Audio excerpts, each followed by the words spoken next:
What's up, creeps? I'm Exorcist. And I'm Boo. And you're tuned in to Scurred. All right, we got a fun one. It's an oldie. I don't know if you can call it really an oldie, but it's an oldie but a goodie. Agreed. How old is it? I don't even know. 2014. Yeah. So it's been a while. It's been a while. It's been some time. It's not quite 10 years. Yeah, we'll get there. Like 8. So, anyway, what are we talking about? As above, so below. Yeah. It's we're both claustrophobic. Yeah. So it's really hard to watch. That part is tough. It was like a physical, like I felt claustrophobic watching it. Mm-hmm, mm-hmm. So let's go over plot a little bit. We're going to get into the whole continuity thing here, but it kind of starts off and it's chaos. They're running through this little cave, and I feel claustrophobic right out of the gate.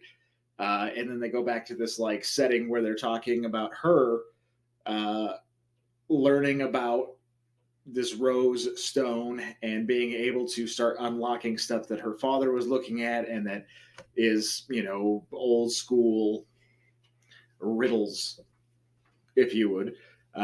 They go through, they try to find some cool stuff. They actually take the piece of art out of the museum off the wall, turn it around, do this thing, and then light it on fire, which gives them the next piece of the puzzle. So this whole movie is like putting puzzle pieces together, but in hell. Yeah. That's a good, yeah. Yeah, I mean, what else do you say? It's actually in the Catacombs of Paris, and they say it's loosely based on the 7 layers of hell. Like, like a 7-layer nacho dip. Yeah, we love a 7-layer nacho dip. Probably more than 7 layers of hell. Definitely much. Yeah. Definitely much. Kind of a cool thing, though, is this film had a relatively low budget. Yeah, $5 million. And I think for the budget of the film, it was really good. You don't see a lot of $5 million budget films that are, even bare minimum quality. Yeah, I think they saved a lot of money. It's almost like a found footage kind of movie. Very high quality, and there's parts where it's not so shaky, but at the end, spoiler alert, they put a camera outside, and they have different angles and they work with it. They make it work for $5 million. They really made it work. Yeah, very good job for $5 million. If this movie is nothing else as we go through the Scurred checklist, it is entertaining. It's definitely, it's not. A lot of horror movies are either stupid or really good, and it's definitely on the really good side of the scale. Mm-hmm. It's a good movie for sure. All the way around. It's pretty solid. And I think one of the things that I love more than anything, and I hate more than anything at the same time when it happens, is, when there's a big monster and it reveals itself and it looks ridiculous, even though there's some pretty creepy people that attack and blah blah blah. In this show, there's really not this big scary monster underground in the catacombs or anything stupid like that. Yeah, I definitely feel like a lot of movies are ruined by stupid monsters. You get to the end of the movie, you see it, and you're like, what is that? It's Hereditary.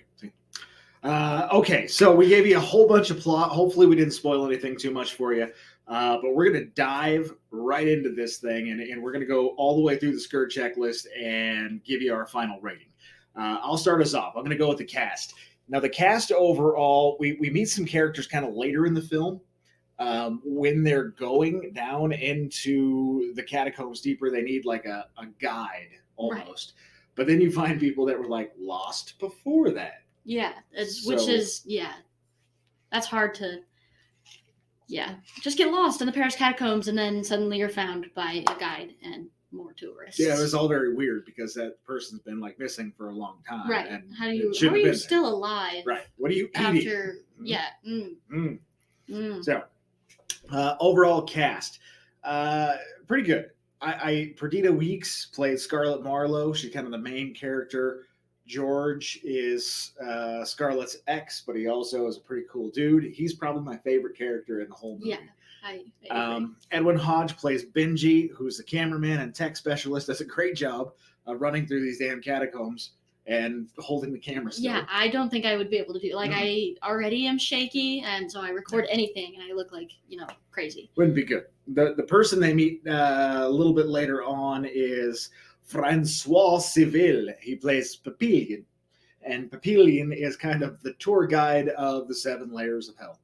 Yeah, Until Scarlet decodes everything, but he's important. Yeah, for sure. I mean, well, yeah, kind of important. Mm-hmm, definitely. Overall, we did give this one a point for cast. Even though they're not like famous mainstream actors and actresses, they did a really good job in what must have been a terrifying place to act. Yeah, I don't think I could have done nearly as well because I am super claustrophobic. Watching the movie made me claustrophobic. I cannot imagine acting in such a tight place. Yeah, it's spooky, nonetheless. So we did give them a point all the way around for cast. They did a pretty good job. Even the weird ones were not bad, really not bad. So let's jump into our next part here. Setting. I am going to let you take setting because, I mean, if there's one thing that defines this entire movie, it's very much the setting. Yeah. So the Paris catacombs are, underground. They hold over 6 million bodies. Ugh. That's creepy. Like, I can't.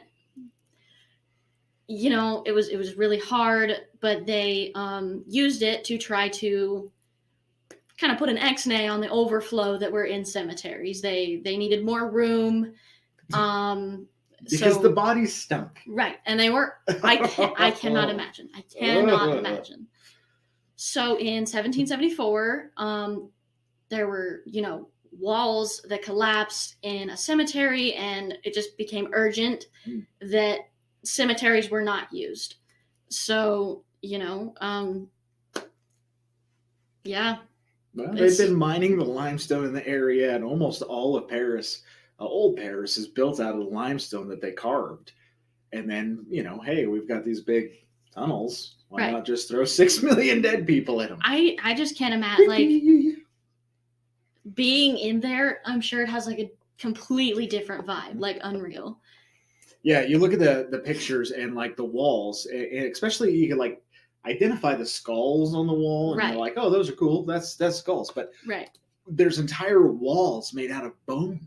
Right, that's like the whole thing. Entire thing is made out of bone. Like, they look like rocks when you're looking at them, but that is bone. Those are dead people. That's a femur, bro.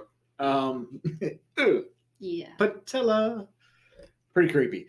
To this day, you can still actually go down and visit the catacombs, but you only get like a certain level. Right, you can only go so far, and this movie portrays a lot of that. Like, you can easily be lost. There's no way of knowing where you're going. Parts of it haven't even been mapped. You have no idea. Yep. So, setting, point. Right out of the gate, the catacombs are freaking freaky. Yeah. Freaking freaky. Scary. The plot of this movie I actually really, really, really like. And I like it for a couple of reasons. But basically, outside of the cute little tour that you can do into the catacombs, there are actually people that are constantly exploring and searching the catacombs, looking for new entrances, new exits. And there are people that really believe there's treasure down there and things to find. And they are exploring new chambers all the time. There very well could be. Like, you don't know what was going on in 1774 when all these bodies were, but like, you don't know. Yeah, and the several hundred years after that. So the general plot, the whole idea of the thing is brilliant because it's actual factual stuff. The Paris catacombs exist. There are secret entrances. There are people that explore that. There are people that do documentaries. There are people that shoot movies in it. And the whole thing feels real. It's a little National Treasure-ish, when you're like 100%. solving clues and blah, blah, blah. But overall, the plot of going down into this freaking scary place and looking for treasure is fun. I also just feel like that's not overused, I mean, how many horror movies have been made about the Paris catacombs. You know, I mean, you have your slasher films, you've got ghosts, paranormal, everything, and it's all been used so much. And I think this is probably one of the only movies I've seen about the Paris catacombs. Mm-hmm. I started watching one where it's like an underground thing, but even then, it's still not the Paris catacombs. So Right. the setting itself, it lends to the plot, and the plot lends to the setting, and that's what makes this movie really unique. I agree. So we gave him a point. That brings him up to 3 for 3. It's going pretty well for as above, so below. So let's talk about special effects. A lot of times in a horror movie, special effects can make or break a movie. If they overdo it, it sucks. If they underdo it, it sucks. So you really got to find it in the middle. And I feel like they did a pretty okay job. Not a lot going on, though. Yeah. And, you know, how many ways can you really use special effects in a movie like this? They don't want this demon bad guy. They don't want something scary. They're trying to make that tight space the bad guy here. So mercurynews.com said the movie is low on special effects, so the special effects heavy moments deliver a real punch, but it also heavily relies on cameras cutting out during action sequences, which I would agree with 100%. Like, that's a lot of the scare factors. You're like, what just happened?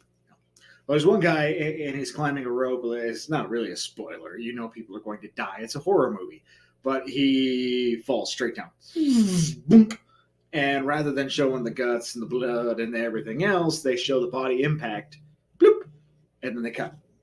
And it's somewhere else. Yeah. And any time that there's something, you know, somebody jumps out at something, there's a couple of jump scares in there. Yeah. You know, that's exactly what it does. It just cuts out. Right. And you don't really have to deal with the special effects, but they're implied. Right.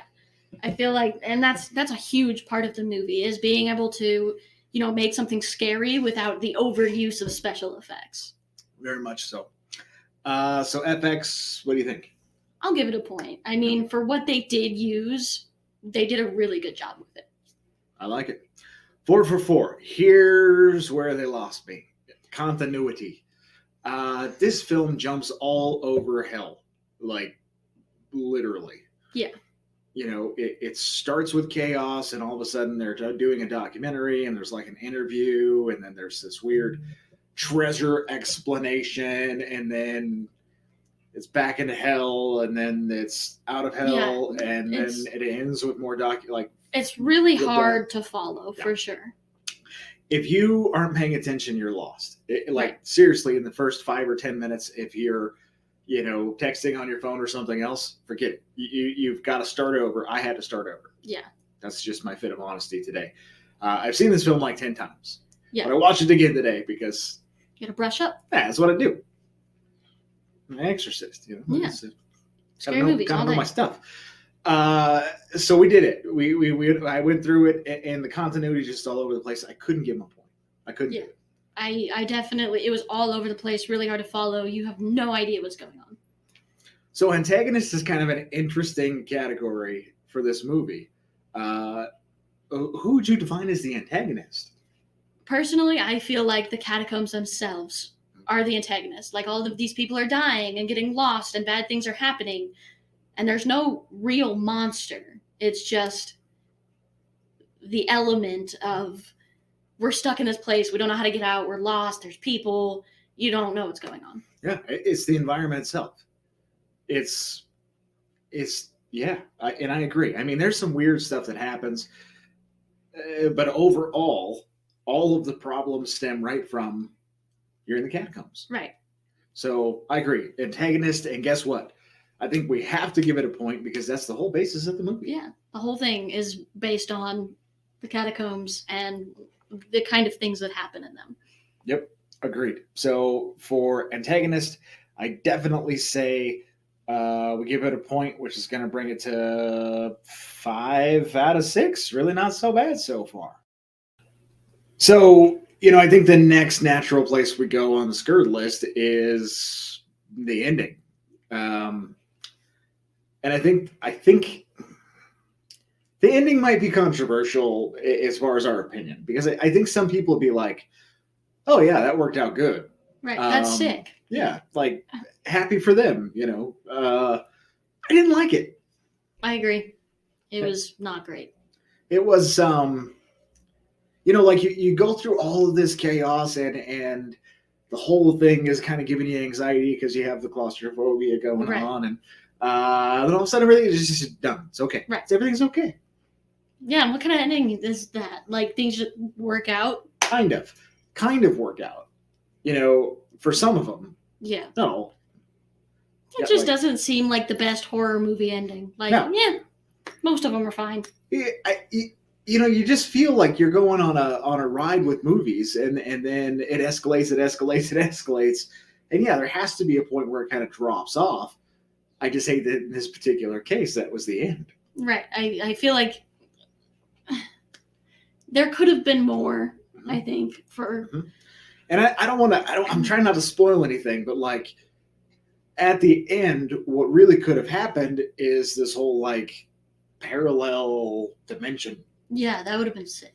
And then they're, like you don't see anybody, or you do see people, but they're not good people or something. Right. They could have done this much more. A million things with the ending just to improve it a little bit. It may get $5.25 million. Put that extra $250,000 into the end. I definitely feel like the end, and people are not going to like this. The end feels like they ran out of money. Yeah, that's a good way to put it. It was just very short. So I don't think we can give them a point for the end. I agree. And again, like I said, that could be controversial. Maybe you disagree with us. I guess go watch the movie, and if you disagree with us, you can comment right after you hit the subscribe button and the little bell, and like us and tell your mother. And your brother. Plug it.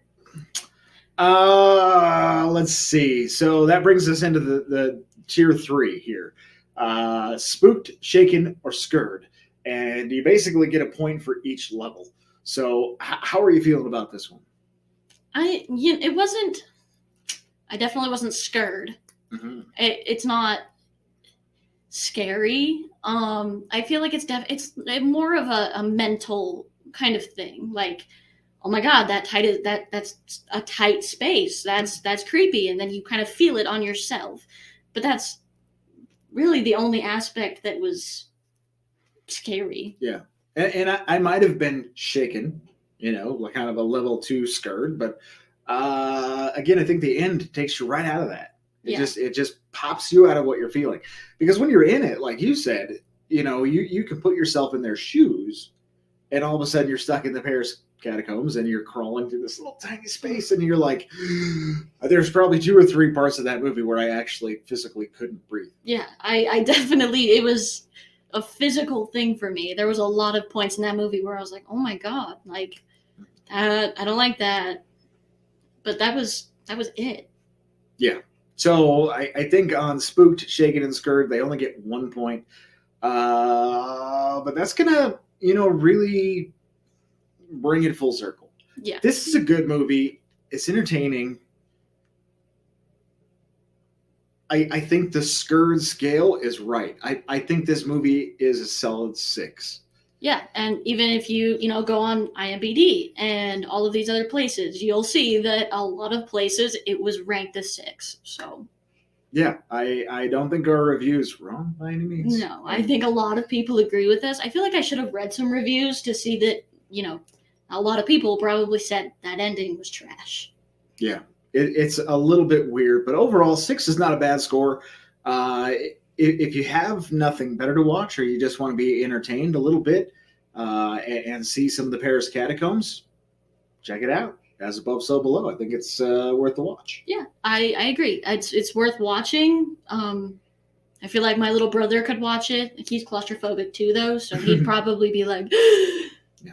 But it's not overly scary, so it's kind of one of those movies where you're like, yeah, I could turn this on while I'm writing a report, and kind of, it's not overly scary to where you can't think about anything else. Yeah, but very entertaining.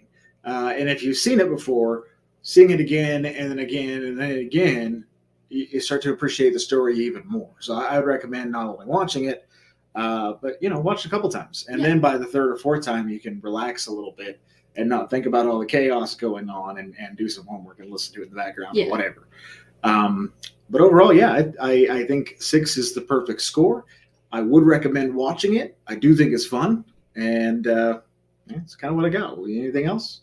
Yeah, just beware. If you're claustrophobic, you will probably feel the same way we did and dread life at a couple of points in the movie. Yeah, I think that's a fair warning. But it's kind of the fun part of it too. Yeah, That's like you can really bring feel yourself it. into being Right. scared if you want to. Yeah. So check it out. That's the wrap, the Scurred official review, as above, so below. So we give this one a big fat 6 on the Scurred scale, and we hope you'll watch it. We hope you like. We'll hope you subscribe, and we will catch you on the next episode of Scurred. So, as I always say, I'm Exorcist. And I'm Boo. And until next time, Sleep tight.